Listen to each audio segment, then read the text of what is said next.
I am Magda Tedder. I'm the Schindler Chair in Judaic Studies at Fordham University and a co-director of our Center for Jewish Studies. And I'm delighted to welcome you to our second this semester lecture in the series of the Fordham-NYPL Lectures in Jewish Studies. This lecture, as you may know, is part of a joint program Fordham Center for Jewish Studies has with the New York Public Library's Dorot Jewish Division, bringing scholars from outside New York City metropolitan area to Fordham and NYPL. We launched this program in 2017 and brought our first cohort in 2018. And over the last several years, we've hosted over 20, nearly 30 scholars from around the world, from 4 continents and many, many countries. Before I introduce today's speaker, Marilyn Miller, I want to express my thanks to those who make this program possible. The fellowship program has been funded by the Pickett Family Foundation, and this year, for the first time, also the Knapp Family Foundation, which has allowed us to expand the program to offer 1 full year fellowship. And you'll hear the talk from the fellow, Shahar Pinsker, next week. And many of you have met him because he ran a very successful Hebrew literature reading group this year. And my gratitude goes to Shaban Verletza and the event staff at Fordham for making everything work, and to Sarit Katan Gribetz for being an amazing partner in co-directing the program. All our events are possible thanks to the generosity of so many of you, of our advisory council, and other anonymous donors. I also, in this particular situation, this particular occasion, I want to thank the NYPL and especially its Dorot Jewish Division for helping this partnership flourish. So before I introduce Marilyn, I would like to invite Mila Sholochova from the NYPL to say a few words on behalf of the Dorot Jewish Division and the fellowship program we have jointly. So Mila, please join us. Thank you so much, Magda. Thank you, everybody. I'm really thrilled that we continue working together on this wonderful program that generates so much new interest and scholarship in many areas of Jewish studies. And it's actually specifically what relates very much to the Dorot Jewish collection, because it's a collection about everything. It's really great, one of the greatest Judaic collections in the world, one of the oldest one, and actually one of a very few that is publicly accessible for everybody, for general public, but also presents a lot of interest to the scholars from all around the world. And I'm very grateful to Magda and to the Fordham University and to the sponsors of the program for making this happen. Because it really brings out what we have. And so just I don't know what else to say. I think this is essential. And I'm very happy to be here. Thank you, Mila. Thank you. The program really created a wonderful synergy between our two institutions. Just a moment, I want to say that we have upcoming programs. Some of them you've seen on the slide. On next week, we have on Monday Shahar Pinsker, Fordham NYPL Fellow, who will speak on when Yiddish was young in Israel. And then just before Passover, Hollis Grant of Landauer will give a talk on Shoah, the Holocaust in Kibbutz Hagadot. But one that I neglected to list that is coming up actually this week on Thursday, both in person and on Zoom, a lunch conversation with Pablo Lerner, a legal scholar who will speak on the Israeli-Palestinian conflict, a legal perspective. So I hope you'll join us on Thursday, April 11th at 1 p.m. Here at Lincoln Center for this event. So without further ado, let me introduce our speaker, Marilyn Miller. Marilyn is a professor of Latin American literature and culture in the Department of Spanish and Portuguese languages, and the Seisler Professor of Jewish Studies at Tulane University. She focuses on issues of race, Jewish identity, and emancipatory poetics in inter-American and transatlantic context. Her forthcoming volume, Eduardo Halfon and the Itinerary of Memory, will be coming out from Vanderbilt University Press in 2024, or maybe it's already out? September, okay. Which exposes the little-known history of Jewish and other European detainees held at Camp Algiers, Louisiana, as part of the U.S. Enemy Alien Control Act during World War II. It promises to be a very interesting book. Professor Miller also is the author of Rise and Fall of the Cosmic Race, the Cult of Mestizaje in Latin America, that came out in 2005, and is the editor of collection Tango Lessons, Movement, Sound, Image, and Text in Contemporary Practice, which came out in 2014. Her research has been focused on radio programs, Tripod, New Orleans at 300, and Latino USA. So Marilyn, without further ado, let's hear about José Martí. Okay, sounds great. Thank you so much, Magda and Siobhan, and all of you for being here. I know that this talk was eclipsed by a more important event happening in nature today. So thank you to everyone who's here. Thank you especially to Magda, to Siobhan, to the other people who have been so kind and welcoming at the Center at Fordham Jewish Studies. Mila, Paloma Celis, Amanda Sigal, other people who work in the Jewish division at the New York Public Library. It's just amazing to do research there. It's the Dorot Jewish Division is celebrating 125 years. It's the oldest publicly accessible collection of Jewish materials in the United States. So I really encourage all of you to take advantage of that. And I'm going to try to show you some ways in which I have been the grateful and totally mind-blown recipient of the wonderful treasures at not just the treasures that the tourists go see, but other treasures too at the New York Public Library. So tonight I am going to talk about a figure of monumental importance to Cubans, Cuban Americans, Latin Americans of extremely diverse political persuasions and many disciplines of academic study. How many of you know José Martí? That's about half the room, that's great. A figure whose imprint reaches from the struggle for Cuban independence from Spain in the second half of the 19th century, all the way to the mid-20th century and arguably into our own times. Extraordinarily prolific during his short life, Martí's actions, speeches, and writings constitute a legacy which provided his followers on the left, right, and center, those in Cuba and those outside the island, many ways to claim him and cite him as their model and inspiration, as el maestro, the teacher, and even el apóstol. Arguably, no other Cuban and perhaps no other Latin American person has had the lasting significance to the Americas with an S as José Martí. And while his importance in Latin American studies is unquestioned in recent decades, a growing number of scholars have also argued for the place Martí occupies or should occupy in fields such as Latino studies, post-colonial studies, and American studies, given that Martí spent some 14 years right here in New York, where he wrote copiously about US subjects like Coney Island, Ralph Waldo Emerson, the 1886 Charleston earthquake. I was actually sitting in the New York Public Library when we had our earthquake a few days ago, and the United States' desire to annex Cuba. If you have an interest in New York history, Florida history, Caribbean history, Latin American, US relations, Pan-American studies, etc., José Martí is your man, or at least one of them.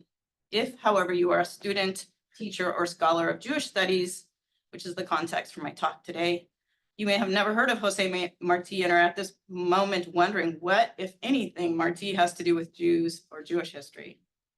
After all, Martí was not, to our knowledge, Jewish, and he typically defined Latin America, or as he called it, Nuestra América, our America in relation to its Catholic heritage, given its status as a colony of Spain for over 400 years, a period in which church and state were inextricably intertwined. Why then would it be important to focus specifically on the Jews in Martí's orbit? Undeniably, a small minority, a minority for the most part disregarded by a vast army of Martí historians and specialists.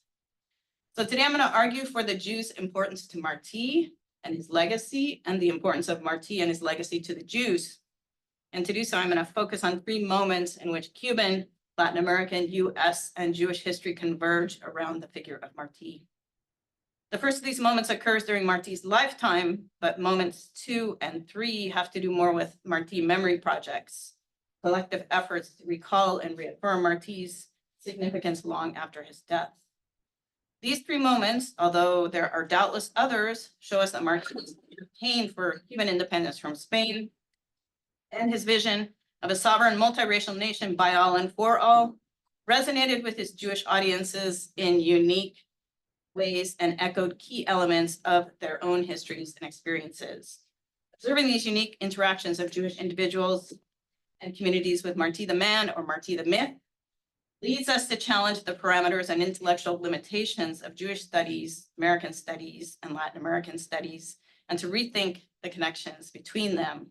So in this first slide, Martí's outstretched marbled arm invites us to observe 3 images that represent each of these moments that I'm going to highlight. And I chose this monument of Martí, one amongst literally thousands in Cuba and around the world, because this one was erected in Havana, Cuba's own Parque Central, Cuba's own Central Park, in the year 1905, just 10 years after Martí's death on the Cuban battlefield. Máximo Gómez, one of the key generals who survived the many struggles leading up to the Spanish-American War and Cuba's transition to a republic, was present at the inauguration of this monument, as was Cuba's first president, Tomás Estrada Palma.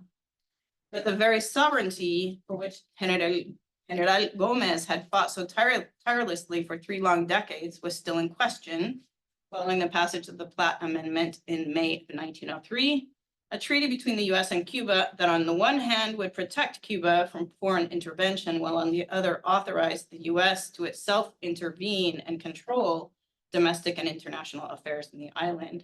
So what is Martí pointing us to here?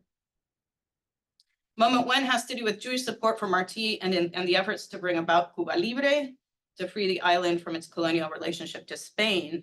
This moment is represented here by a photo of a diverse group of men who supported the independence movement gathered in Key West, Florida in the early 1890s. These men would provide both moral and material support for Cuban independence, as we will see shortly. Moment 2 takes us to Cuba in the 1930s and the 40s. Not a little pointer here. And is represented here by a page from a newspaper published in Havana in which a drawing of Martí appears. You will notice, if you look closely, that the paper is not in Spanish or English. This is a teaser for the talk that's coming up next week, I guess. So this is a page from the Yiddish newspaper Havana 11, Life in Havana. The newspaper arrived regularly at the New York Public Library, which later created copies of its holdings on microfilm, which is how I was able to read it. This kind of direct connection between the Jewish community in the island and here in New York, through news and print sources, would in many respects disappear after 1960, but in this period it was really thriving.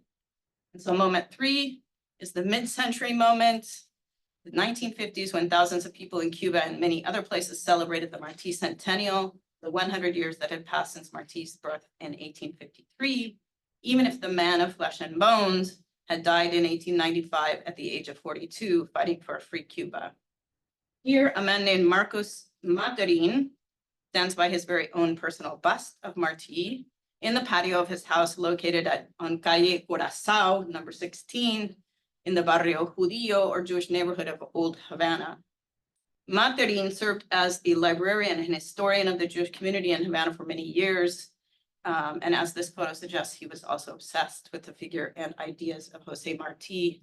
And in conjunction with the work I'm doing at the New York Public Library, I was also able to do some research in a special archive at the office of the historian of the city of Havana in February in what is called the Fordham-NYPL. So this guy is really important, and his archive is important as well.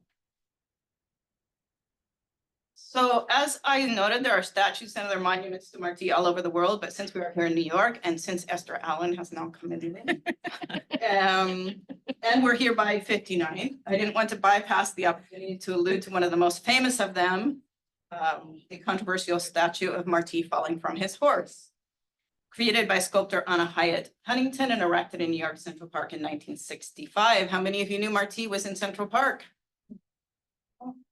The number of hands is less, but still. So you'll find this monument at 59th and Central Park Drive near the statue of José de San Martín and Simón Bolívar, other famous defenders and masterminds of Latin American independence. Bolívar and San Martín both sit upright on their horses, dressed in sharp military attire, unlike the unbalanced and seemingly doomed Martí, who is here wearing street clothes. So next to Central Park Martí on the left, we have a replica of this same statue that was later presented to Cuba by the Bronx Museum and the Ford Foundation and installed in Havana on January 28th, 2018, which is Martí's birthday. So you can see there that there are palm trees in the background of the one in the Martí on the right and not the trees of Central Park, New York. Poet, revolutionary, teacher, translator, orator, and a journalist who published in newspapers from North to South America in at least 3 languages, Martí represents a seemingly inexhaustible world of inquiry and interpretation. In 2023, I participated in a month-long NEH seminar, Institute on the Immigrant Communities of Florida and José Martí at the University of Tampa, a kind of Martí think tank and summer camp all rolled into one.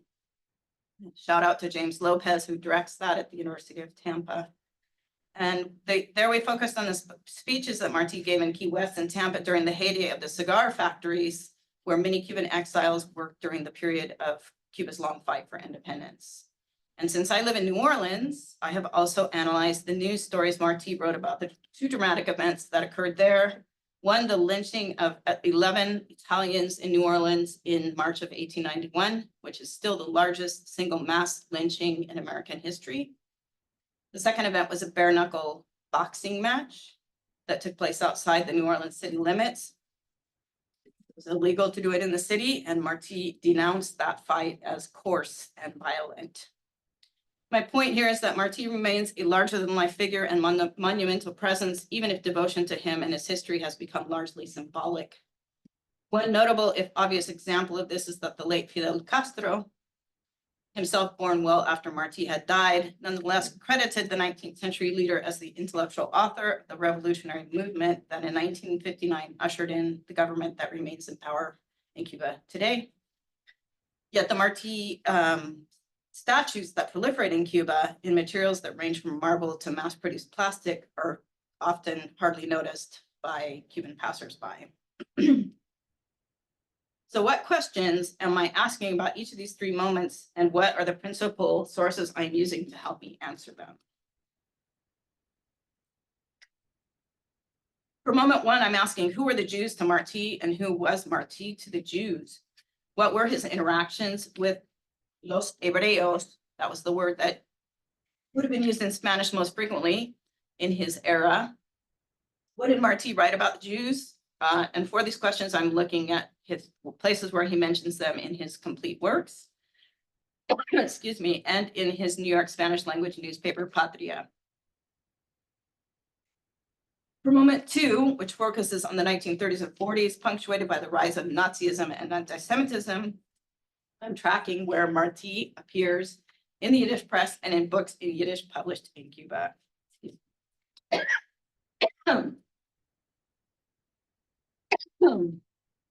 And for moment 3, I'm asking why Jews identify so keenly with Martí after World War II, when the Jewish population in Cuba has peaked.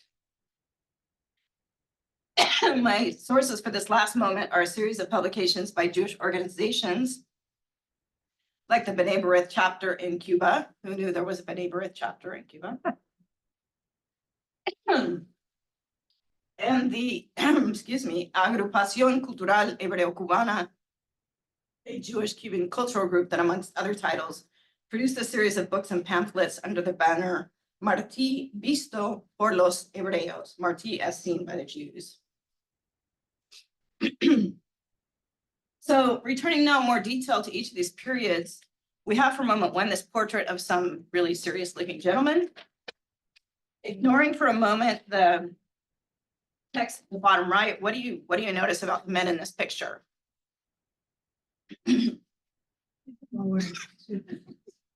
Sorry. With mustaches, yes. Bow ties, mustache. Mhm. This, I think, is a very interesting photo because there don't seem to be much distinction between the men on one side of the fold and men on the other side of the fold, right? And this photo supposedly is believed to show Cuban Revolutionary Party members on the left together with Jewish leaders of the Club Isaac Abarbanel in Key West in the early 1890s. Arlo Haskell, this is his book. This is his fourth chapter talking about Jewish revolutionaries. The book is called The Jews of Key West, published in 2017. He argues that, well, he actually identifies many of the men on the right by name as Jewish leaders in Key West in that period. And he provides details as to their interactions with Martí and the independence struggle. But what was the Club Abarbanel and why were its members standing together with members of the Cuban Revolutionary Party? Anybody want to tell us about Abarbanel? Can you tell us which is the right and which is the left? The left is, your left is the Cubans, and the right is, so, for example, this gentleman here is Louis Fine. He's identified as Louis Fine, who was a Jewish leader in the Key West Jewish community, and he's identified many other figures on that side as well.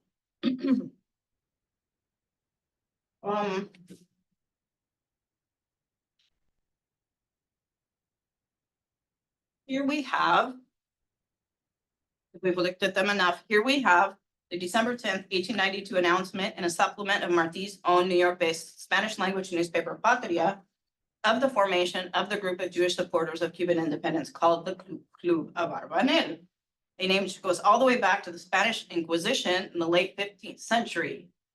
Isaac Abarbanel served as treasurer in the court of Ferdinand and Isabella, the Reyes Católicos, the Catholic monarchs, who ruled the Spanish Empire at the time of the expulsion of the Jews from Spain, the same era, of course, in which Columbus discovered America. Isaac Abarbanel, sometimes in a different spelling than this one, used his personal fortune to entreat the Catholic monarchs to let the Jews remain in Spain under the Inquisition, and was successful in that plea until 1492. In 1492, of course, not only did Columbus sail the ocean blue, but the Alhambra decree stipulated that Jews who had been present in the region since the 1st century of the Christian era had 3 months to either convert to Christianity or leave the Iberian Empire, a dilemma that led to the presence of many conversos, or forcibly converted people in Spain, as well as the subsequent diaspora of Jews from Sepharad, the Hebrew word for Spain, resulting in the common, if problematic, distinction of Sephardic and Ashkenazi Jews. The Florida Jews' choice of the name Abarbanel for their club is thus significant, if a little surprising. Haskell suggests that vengeance against Spain was the common theme that united pro-independence Cubans and pro-independence Jews and other non-Cubans. Martí's Patria explains, with the name of this illustrious Jew, a group of Jewish sympathizers with the Cuban independence cause has formed in Key West. So despite the 15th century date of the expulsion of the Jews, vengeance against Spain could have been alive and well in the 19th century, Haskell argues, as the Spanish Inquisition, which led to their expulsion, continued to function in Cuba and other parts of Latin America well into that century. In fact, it wasn't until after Martí's death that Jews could legally reside in Cuba, and there was no large-scale Jewish immigration there until the 20th century. with Sephardic Jews constituting the first major wave. But Haskell also suggests that, quote, writings on Jewish themes eventually helped Martí galvanize an unexpected group of supporters to his nationalist cause. The most significant of his surprise alliances unfolded during the 1890s in the Jewish community of Key West, where dozens of Jews joined the Cuban Revolutionary Party and funneled weapons to the rebel forces that would finally end Spanish rule over Cuba. There were, of course, also economic reasons for Jews joining the independence struggle. Robert Levine confirms Martí, quote, enjoyed good relations with Jews in New York and attracted many to his cause. During and after the conflict with Spain, as early as 1892, some helped Martí raise funds. Others, mostly Jewish immigrants from Europe, joined the Patriots' Army of Liberation. Two notable figures who represent the support for Martí in the independence push were the Polish or Ukrainian-born General Carlos Mialowski and the New York-born Horacio Rubens of Sephardic descent. Roloff, who Haskell always mentions with his last name Mialowski, was known as El Mambi Polaco, the Polish independentista. Not only did Roloff fight valiantly in many of the most decisive battles, but he also compiled the only known list of the soldiers who participated in the wars of independence on the side of the rebels, and later served as the treasurer of the new republic. And he is buried in Colón Cemetery in Havana, pictured here. We were just there. We went to visit him, Cementerio Colón.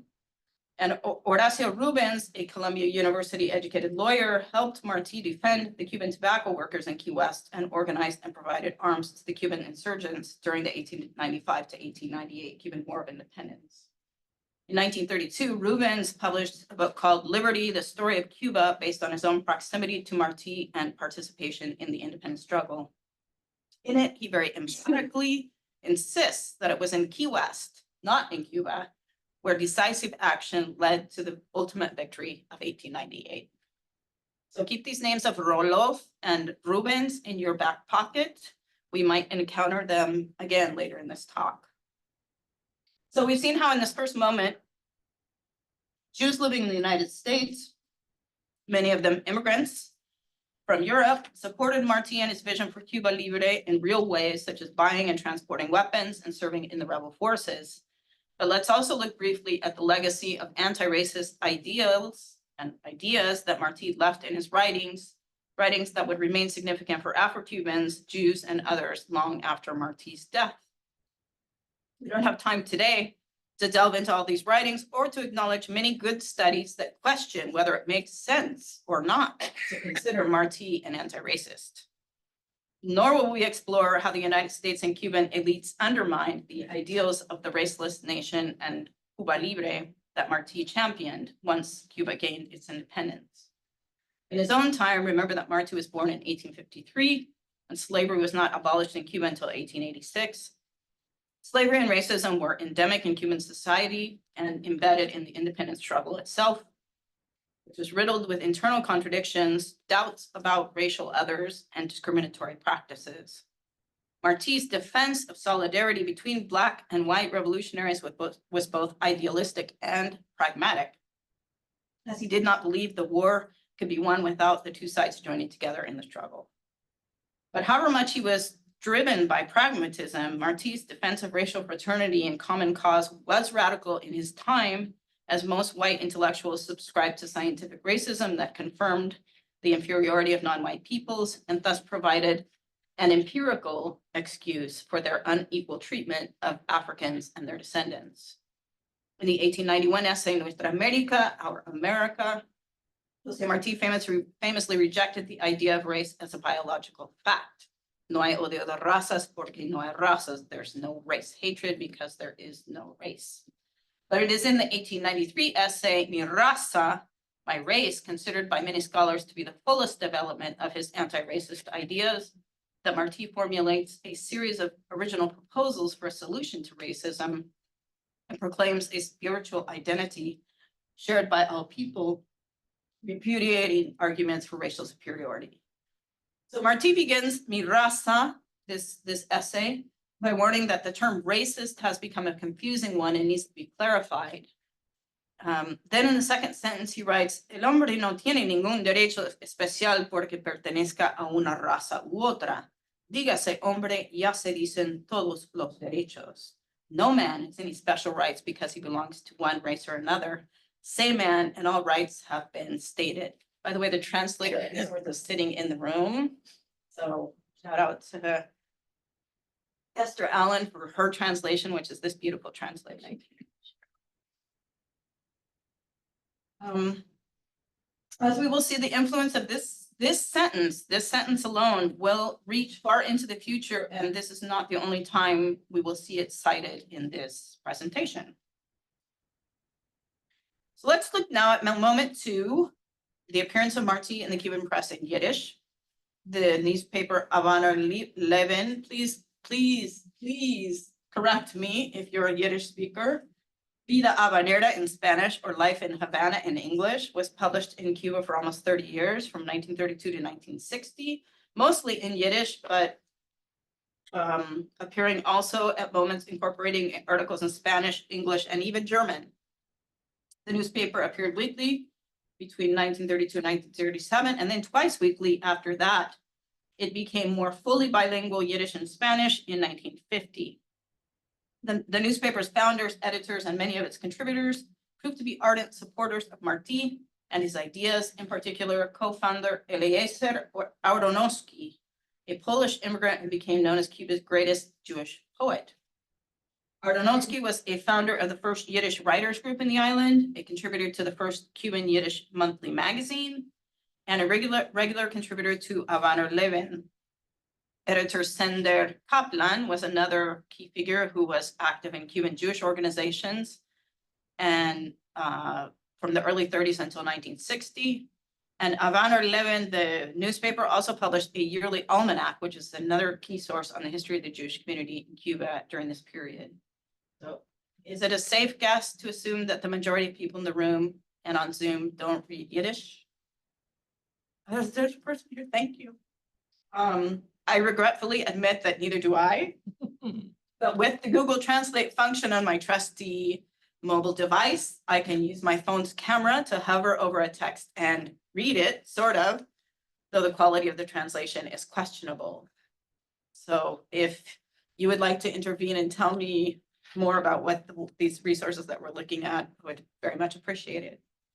As you might imagine, this period of the 30s and the 40s is an extremely tense one for the Jewish community in Cuba, and especially the Yiddish-speaking Jewish community, given that many of those individuals had recently arrived in Cuba from Eastern or Western Europe in efforts to flee the increasingly alarming conditions of persecution, displacement to ghettos, deportation to concentration camps, starvation, and death itself. I have to admit that even as a professor who teaches mostly in a language other than English, teach in Spanish usually, and someone who is constantly urging my students to use and sharpen their skills in Spanish rather than depend on translation, apps, and programs. Reading the Cuban newspapers in Yiddish, even only with the Google Translate function on my phone, has been a very moving experience. I can sense the alarm as writers like Aronowski, Kaplan, and others, in startled headlines, sometimes with exclamation points, expressed grave concern both about the situation in Europe and in Cuba as the Nazis conquer ever larger chunks of European territory, while also increasing their influence in Cuba and elsewhere in Latin America.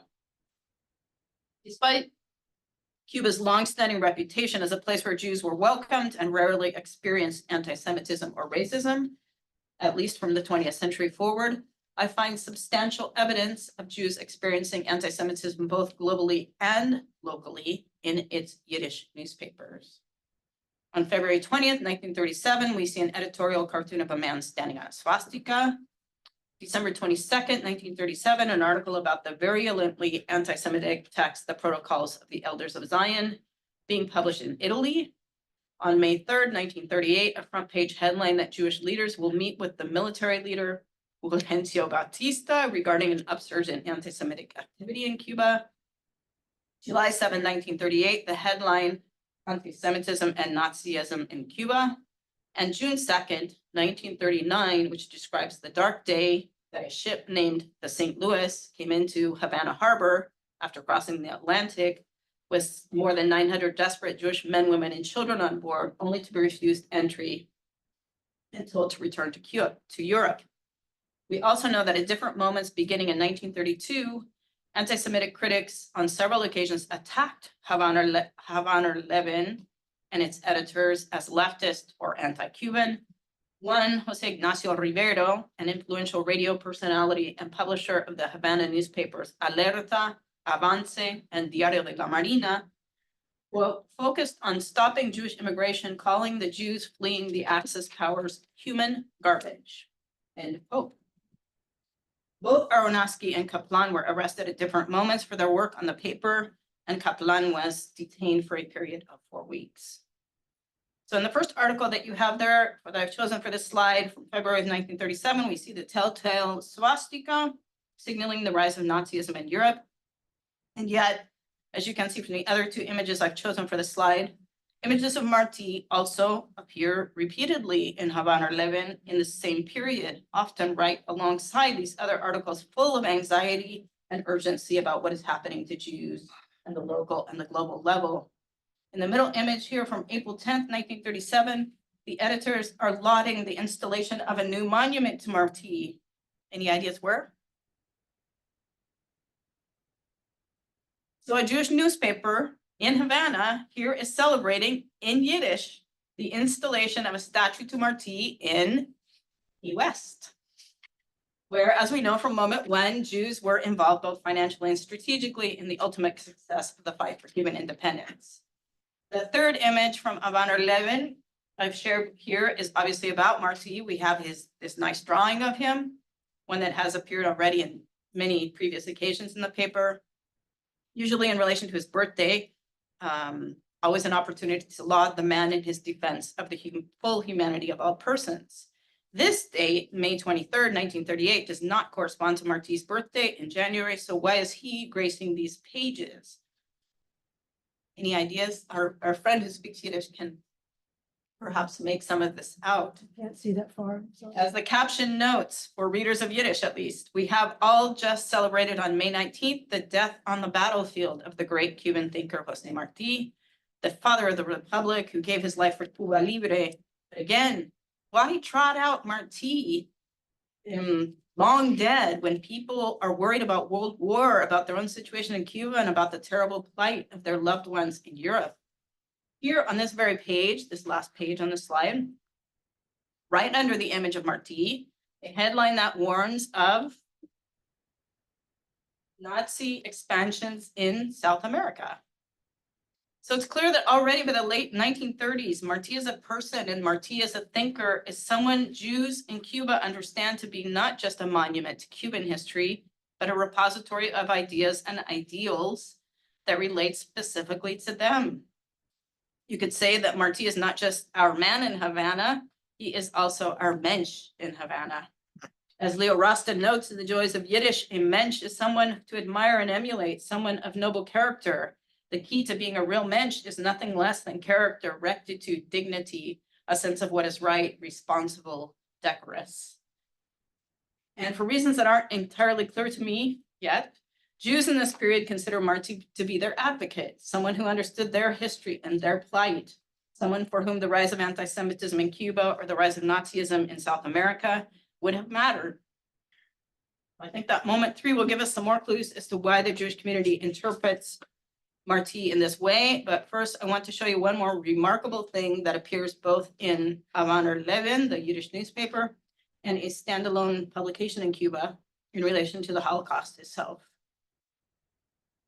So here on the left, we have another page from Havana 11, the Yiddish newspaper dated April 5th, 1939, announcing the publication of a book by Eliezer Aronofsky. Who's he? Who is Aronofsky? One of the co-founders of this newspaper, remember? Polish immigrant. Here he is announcing the publication of a book by him. The newspaper is announcing this, detailing the experience of a survivor of the Buchenwald concentration camp named Samuel Ilovich. These illustrations by Simcha Glaser on the page of newsprint appear as well in the book. And we have this cover which portrays what seems to be drops of blood in the bars of a prison cell. So obviously this is not a book about Martí, but it is a book about persecution for one's beliefs, imprisonment, torture, and exile, all of which Martí himself had experienced at the hands of the Spanish colonial government in Cuba in response to his political activity in favor of Cuba Libre. And it seems this memoir of Hilovich and his time at Buchenwald, published in Yiddish, on the copyright page, it says Hecho en Cuba, made in Cuba in 1939, is the first published memoir of a Buchenwald survivor, and one of the first accounts of survival of any of the Nazi labor death camps. So that happened in Yiddish in Cuba in 1930. Aronofsky, the journalist, uses Havana 11 both to publish and publicize concentration camp memoir, and he himself is careful to say in the book's introduction that he has verified it to be a true account. So this is obviously 1939. People are still wondering how much of what is being said about what is happening in the camps is real. So he's already verifying this in his publication of this account. And so a bit later, we will also see Aronofsky return in yet another genre besides journalism and memoir. Aronofsky and other Jews writing in Yiddish were not, however, the only ones sounding the alarm about anti-Semitic racism in Cuba in the late 1930s. The same year that Aronofsky published the Buchenwald memoir, the famous Cuban ethnographer and sociologist Fernando Ortiz, a non-Jew, penned a pamphlet in Spanish for mass distribution that began, "Los malditos racismos se agitan de nuevo para aumentar los males de nuestra Cuba acongojada y se hace necesario prevenirnos contra sus nocivas propagandas." Esther could do this much better, but accursed racisms rise again to add to the troubles of our afflicted Cuba, and it has become necessary to prevent ourselves from falling for this dangerous propaganda. So I don't have time to analyze this entire document, but let me just note that Martí makes the point that in Cuba, quote, neither the sermons of the clergy nor the exhortations of Martí, the apostle of the fatherland, nor the declarations of equality in the Constitution, nor the precepts of the law have been enough to do away with racism. Racism continues to persist and smolder, etc. Even Martí, even the declarations of equality in Cuba's 1940 Constitution haven't been enough to stamp out racism. And I was curious here as to why Ortiz described Cuba as acongojada, distressed or afflicted in this pamphlet, until I saw the date that he signed it, June 14th, 1939. So here's the relevant chronology for that date. May 8th, 1939 was the day the St. Louis had sailed from Europe for Cuba, with its cargo of over 900 Jews aboard. But 6 days before it set sail, there was an anti-Semitic demonstration in Havana, which 40,000 spectators attended and thousands more listened to on the radio. The ship arrived in Havana on May 27th, but despite the desperate efforts by Jewish aid organizations to strike a deal with the Cuban government, June 2nd, 1939 was the day the Cuban president ordered the St. Louis to leave Cuban waters, ultimately forcing it to return to Europe. Hardly two weeks later, Ortiz dates his text at the very crescendo of anti-Semitic sentiment in Cuba. A moment when not even the anti-racist exhortations of Martí were enough to protect Jews in Cuba or those desperately hoping to find a refuge there. So we've arrived almost at the third moment of Jewish support for Martí. This last one associated with the Martí centennial, in which Cuba and the world paid homage to the independence leader 100 years after his birth. But before we explore this moment, I want to draw your attention to an incident that might have motivated the intensity with which Jews, and indeed all Cubans, staunchly and fervently and repeatedly declared their devotion to Martí and the monuments that portrayed him in the mid-century moment. That incident on March 11th, 1949, during the government of President Carlos Frío Socarrás marks the date when US servicemen just desecrated or profaned the image of Martí in Havana's Parque Central. So this monument is the same one we saw at the beginning, the first slide with the outstretched arm of Martí. After disembarking from several ships parked in the port of Havana, the sailors, quote, arrived in the park in a partying mood.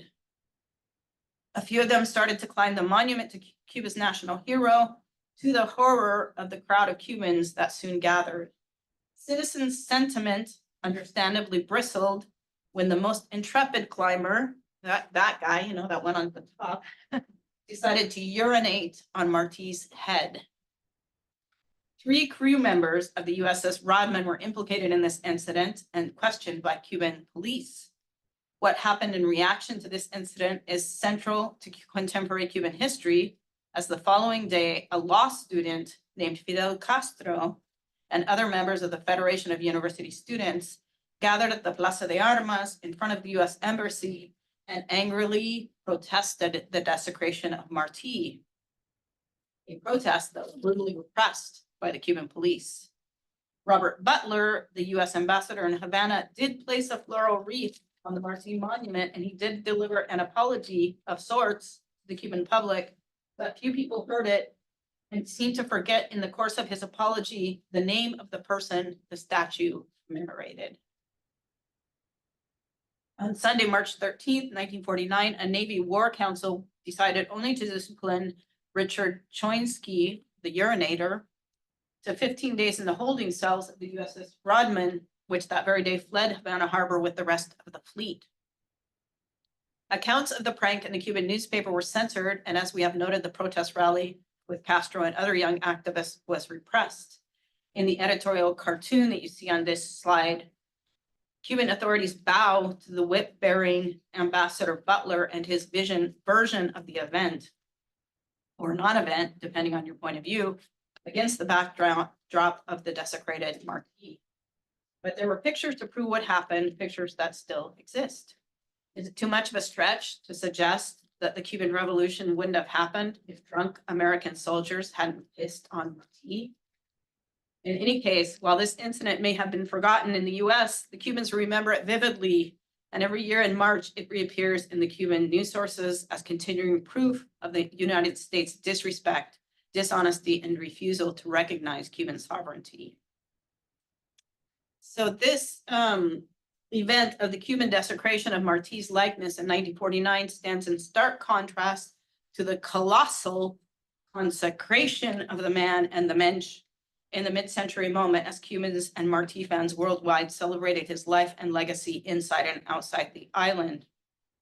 But why did the Jewish community take part in this celebration in such an extraordinary way, publishing numerous homages to Martí in both Yiddish and Spanish? Let's take a look at some of these publications and see if we can see what drives this fervor. So here we, as promised, we return to Cuba's premier Jewish writer, Eliezer Aronofsky, but this time we're looking at his volume of poems dedicated to Martí. In the first version of this work, published in Yiddish in 1953, which, by the way, the New York Public Library owns, as Aronofsky himself donated a signed edition, the author explicitly identifies his work as a contribution to the centennial celebration, as if to say, we're all in on the celebration of Cuba's most revered hero, José Martí, and we're going to do it in Yiddish, in a specifically Jewish language. As I've already confessed, I don't read Yiddish, but with Google Translate, I can see that the poems in this volume reference Martí's birth and youth, his imprisonment while still an adolescent for his political activity in favor of independence, and his several periods of exile. Aronofsky includes a series of poems that situate Martí in the many locations he passed through: Mexico, Guatemala, Madrid, Paris, New York, and Key West. Unfortunate for me and other Spanish speakers in the room, a 1954 translation by Andrés de Piedrabueno, that's the one on the right, allows us to access the work more directly. The preface to that edition in Spanish, published by the Patronato, a kind of multi-purpose Jewish community center, synagogue, library, and meeting hall, inaugurated in 1953, is arguably as important or perhaps even more important than Ardanowski's poems. The preface notes that the Jewish community has become increasingly integrated in the island, with many of its members having been born and educated on Cuban soil. In Cuba, it declares Jews have enjoyed freedom and the privilege of living in a democratic regime saturated in the spirit of the prophet and liberator José Martí. They describe Martí as a martyr who suffered under the harsh conditions of the political inquisition of the Spanish colony. In a moving comparison, the writers of the preface connect the struggle for a free Cuba to that of the worldwide Jewish population. Our brothers in distant lands have also suffered similar hardships and have been burned in autos de fe for maintaining their beliefs and the honor of their race. In fact, the preface proclaims there is an act of justice beating underneath the surface of this poem dedicated to Martí, and that act is Jewish participation in the liberation of Cuba. Many of our brothers took part in the fight for Cuban freedom, both on Cuban soil and on foreign turf, the preface reminds us. Many Jews fell on the Cuban battlefields and have mixed their blood with that of Cubans in offering up their lives. And how could we forget, it concludes, the General Carlos Roloff, or Martí's Sephardic lawyer, Horacio Rubens. Remember at the beginning of the talk, I told you to keep two names in your pocket, in your back pocket? There they are. Why would an Jewish immigrant like Ardanowski, who had only arrived in the island 30 years earlier, write an epic poem to José Martí? Because, as the preface explains, Martí followed in the footsteps of the prophets. He believed in humanity, and he had faith in a future characterized by sincere friendship between peoples of different nations, a future in which disparate citizens could coexist in harmony and peace. These efforts in the centennial moment to recognize and identify with Martí's enormous influence did not only employ the genre of poetry. Other publications also celebrated the longevity and continuing relevance of Martí's ideas to Jewish concerns, including an entire series under the label, you see there, Martí as seen by the Jews. Perhaps the most obvious example is Abraham Marcus Materin's Martí y las discriminaciones raciales, Martí and racial discriminations. I think it's really interesting in this title that the racial discrimination is plural. It's not just one, it's more than one kind, more than one target. In his introduction to this particular work, Felix Reyler, president of the Hebrew-Cuban Cultural Group, assures us that Materin's devotion to Martí is not just about jumping on the centennial bandwagon, but rather the sustained work of many years. And Materin himself writes that if there are multiple reasons for his admiration for José Martí, it is his position condemning racial discrimination that makes him attractive to Jews. So why would this be such an important topic at this moment, mid-century Cuba? Why are they so focused on the racial element and the racial discrimination question? That's the experience Jews in Cuba in this moment have come out of, right? If they are recent immigrants or if they know people who are still in Europe, they understand very well the experience of being racialized, right? So even though they may look like other white Cubans, as we saw in that slide from Key West, they themselves are experiencing racialization and they're making this connection with Martí from that. Anyone who promotes hatred in Cuba or takes advantage of hatreds that already exist is a criminal, Materin says. He cites Fernando Ortiz and he cites Martí himself. Which words of Martí is he going to cite? Mi raza. No man has any special rights because he belongs to one race or another. Say man and all rights have been stated.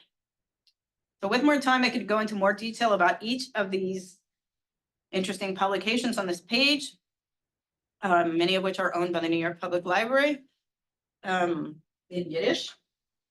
Please feel free to ask me about them in Q&A, particular titles of interest to you, but I am running out of time. So let me jump ahead to January of 1957. This freaky book that Esther and I both are mind blown by. 2 years, 1957 is 2 years before the Cuban Revolution that would bring Fidel Castro to power. And the Havana-based chapter of B'nai B'rith, which is the Maimonides chapter of B'nai B'rith, publishes the volume José Martí, La Comprensión Humana, José Martí and Human Understanding. So this is a book celebrating the Martí Centennial as well, but it has a very unique assortment of elements. First, it reproduces in some 40 languages Martí's famous phrase from My Race. Man has no special rights because he belongs to one race or another. Then it incorporates a new essay on Martí by Fernando Ortiz, in which he suggests Martí's converso Jewish ancestry. It compiles a broad assortment of tributes to Martí from world leaders, chiefs of state, political personalities, academics, clergy, scientists, journalists, and writers. There's a special section on Lo Hebreo, or what the places where Martí talked about Jews or Jewishness, and where we discover, for example, that he studied Hebrew at university in Spain.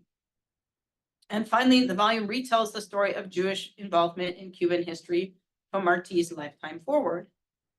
So it's really hard to see here in these terribly small images, but in the center 2 pages, we find Martí's famous phrase from My Race in world languages like Spanish, English, French, Chinese, etc., as well as in the Jewish languages of Hebrew, Yiddish, and Judeo-Espanol or Ladino. The book even includes this little map. And if you look at that map under the flag there, you will see the southernmost tip of Florida. So again, it's this idea that Cuba incorporates not just the island itself, but also on the southernmost tip of Florida, if we're thinking about Cuban independence, Cuban freedom, etc. So why did I actually have this book? If anybody wants to look at it, don't tell Tulane University Library. Why did a Jewish organization in Havana go to such lengths to produce this striking homage to Martí? What was at stake in the self-fashioning of the Jewish community in Cuba and worldwide around the figure of Martí?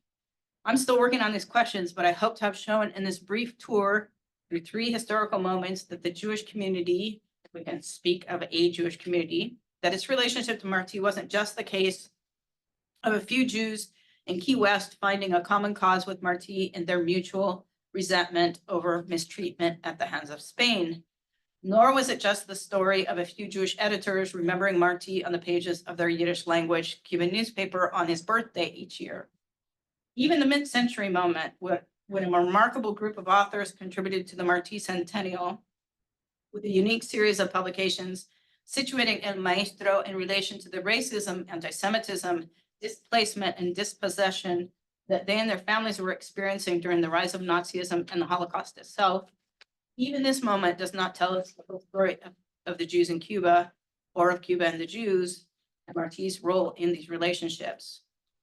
For Martí himself, it seems there was something a little Jewish, or at least a little Jewish, in the plight of Cuban people and their long struggle for autonomy and sovereignty.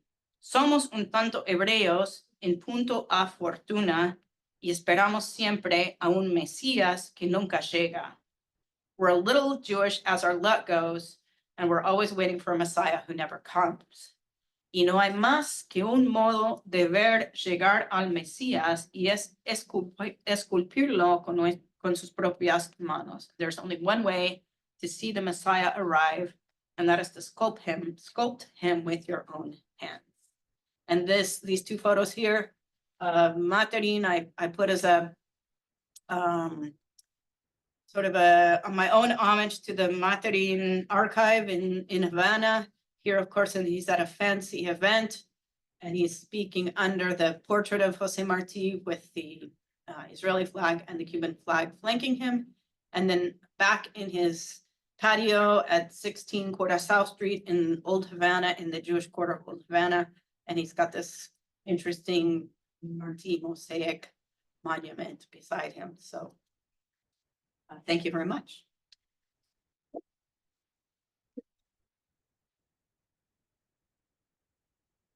Do we have time for questions? We'll take questions from the audience here, and those of you who are online, please put them in the Q&A section and all. Yeah. Yeah, I may have missed this because I apologize. I may have missed this because I came in a little bit late. But what made Martí so conscious of racism? That's an important and complex question, but the struggle for independence in Cuba was a very long one. The first war was the 10 Years' War, which started in 1868, and that's already well after most of the independence struggles in the rest of Latin America. And Cuba and Puerto Rico were the last colonies owned by Spain, or controlled by Spain.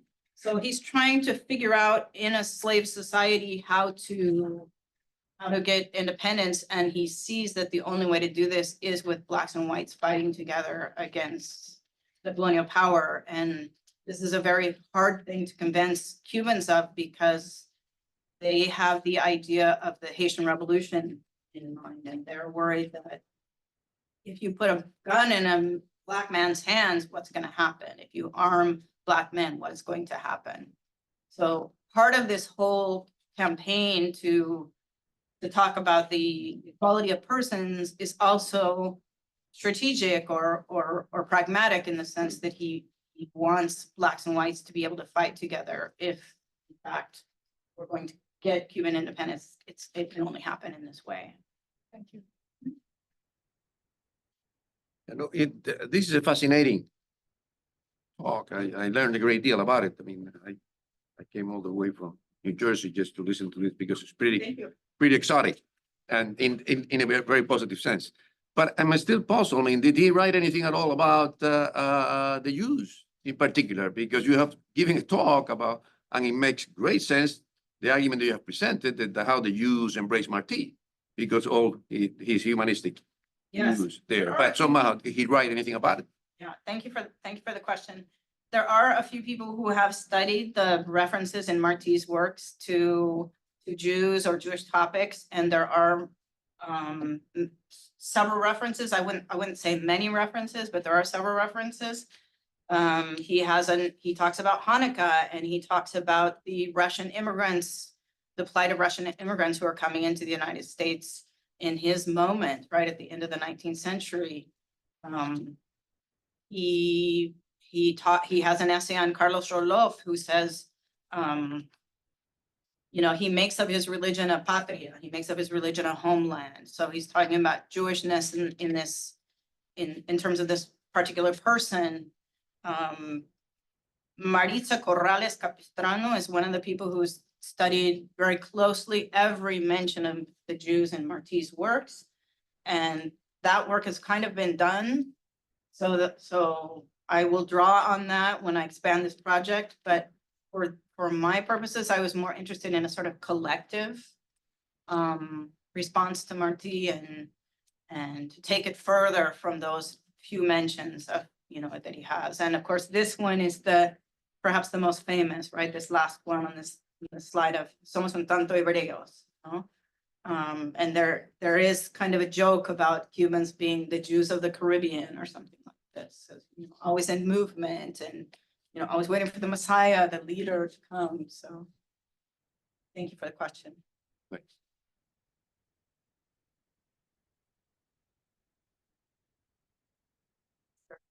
Yeah, thank you for the talk. That was really terrific. I learned a lot. And I feel like there's like a sort of elephant that you were steering your way around. And I think it's right there in the final slide, which is parallels between the state of Israel and Cuba. Newly founded homelands, with a lot of support from the United States, perilously independent. And I wonder if you think that might have something to do with this question that you asked, especially about the Marcos Pichon volume and, you know, the motivations behind it. Absolutely. In fact, the Cuban Jewish community plants a forest dedicated to Martí in Israel. And Roberto Pichon and other leaders are, travel to Israel. I think Eliezer Aronofsky travels to Israel as well. So certainly they identified strongly with the establishment of the state of Israel, and there are publications that, in the same way that other Cuban publications after the revolution will say, year 2 of the revolution, when the literacy campaign or whatever, there are Jewish publications beforehand that say year 2 of the establishment of the state of Israel. So it's certainly a theme and very important. But I also think that is counterweighted by this tremendous effort to make a home in Cuba, yes, Israel is important, but so too is Cuba, and so too is the rest of Latin America. And that's why we care that there's a, headline that there's a growth of anti-Semitism or Nazism in South America as well, which is far from us in Cuba.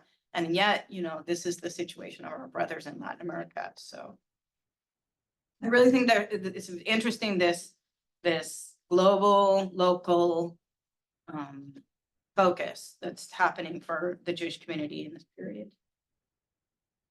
There are parallel publications by American Jews about Lincoln during Lincoln's centenary, also Jews and Lincoln, so it seems like they, from the ones that I've seen, is that they want to sort of assert their Americanness and choose that figure that is most reflecting the values that they are embracing. So it seems like that might.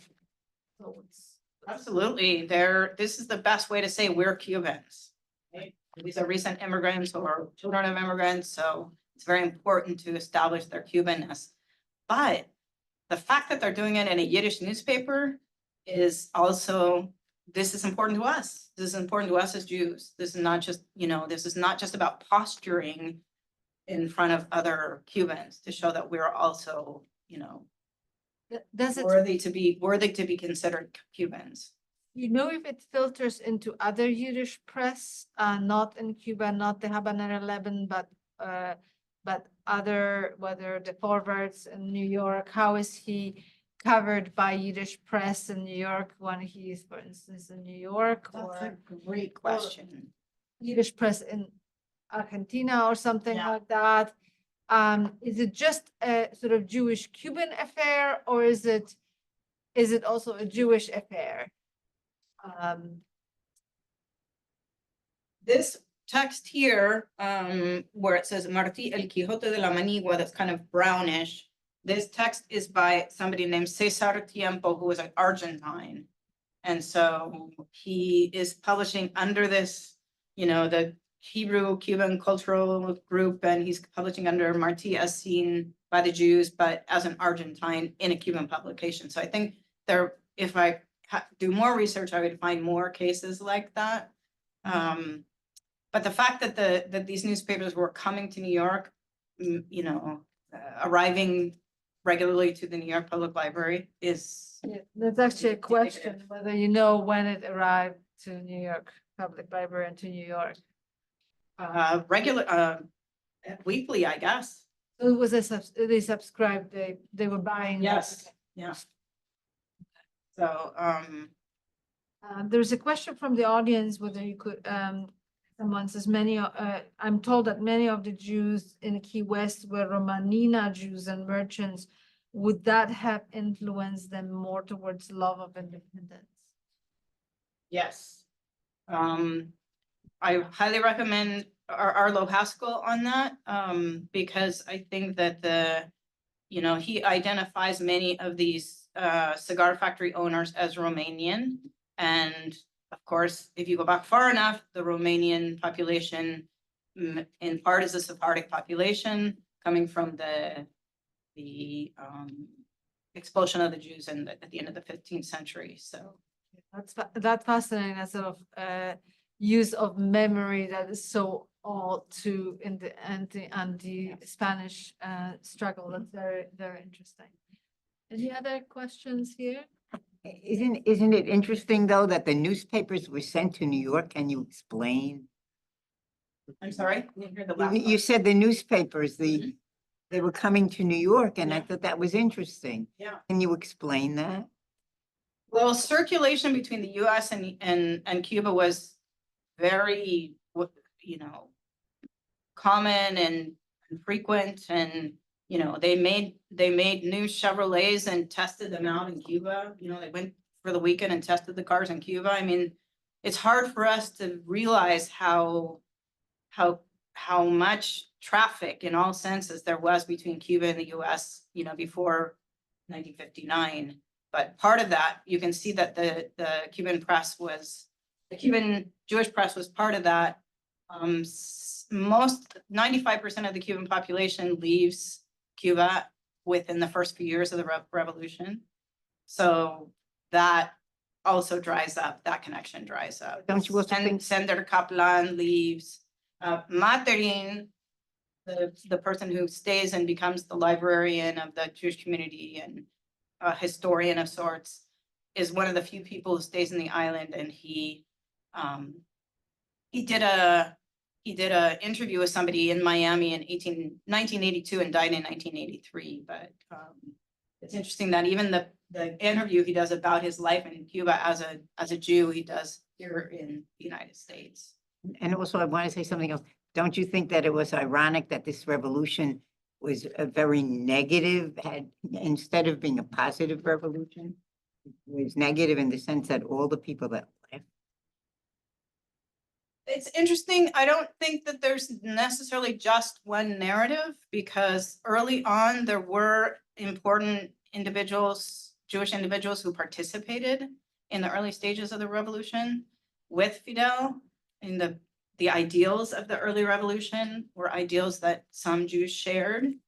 If I highly recommend a book by Achi Ovejas called Days of Awe, which is a story of Cubans who leave, but also some Cuban Jews who leave, but also some Jews who stay in Cuba after the revolution.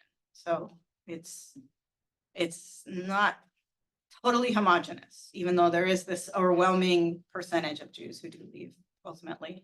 Eliezer Aronofsky is buried in Miami. I found the notice in the newspaper of him being buried in Miami, and that's the case for many of these figures here. But Materin, the reason that his resources are still in Cuba is because he stayed and died in Cuba, and very, lovingly and fervently defended the Jewish population still in Cuba. And actually with Magda, the first few days I was here, some resources that Fordham owns, that you all own, show that Jewish community groups and were active up through like 65 at least in Cuba. So this relationship didn't end overnight. Time is running, but I want to ask one bigger question and one perhaps lighter question that came online. So the bigger question, I think you made a very strong case of why Martí should be part of the sort of Jewish story and Jewish history, and thinking about that. But I wonder how we could flip that question, and what would you say about why should sort of the broader dominant Cuban narrative draw from the fact that there were all these Jews who were interested in it? So why would Jews matter to Cubans, even though we now know that Martí mattered so much to Jews? Yeah.